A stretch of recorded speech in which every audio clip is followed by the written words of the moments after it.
ஆளறிந்து உதவி செய்ய வேண்டும். ஒரு நதி கரையோரம் ஒரு துறவி தன் சீடனுடன் நடந்து கொண்டு இருந்தார். அப்பொழுது கரையோரம் ஒரு தேள் நீரை நோக்கி வேகமாக போய்க் கொண்டிருந்தது.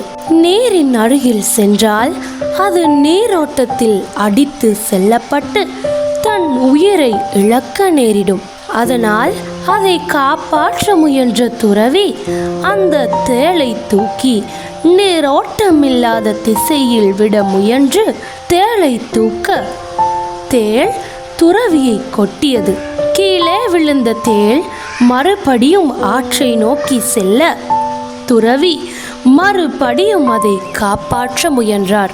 மறுபடியும் அது கொட்டியது. மூன்றாம் முறையும் முயற்சி செய்ய திரும்பவும் அது கொட்டியது.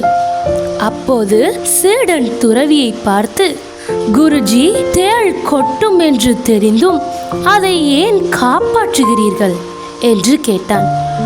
அதற்கு குருஜி, நான் காப்பாற்றுகின்றேன் என்று தெரியாமல் அது என்னை கொட்டுகிறது. அது அதன் சுபாவம். இது போன்று மனிதர்களில் பலர் நாம் எவ்வளவுதான் அவர்களுக்கு உதவி செய்தாலும் அதற்கு நன்றி உபகாரமாக கெடுதியையே பரிசாக தருவார்கள். எனவே ஆளறிந்து உதவி செய்ய வேண்டும்.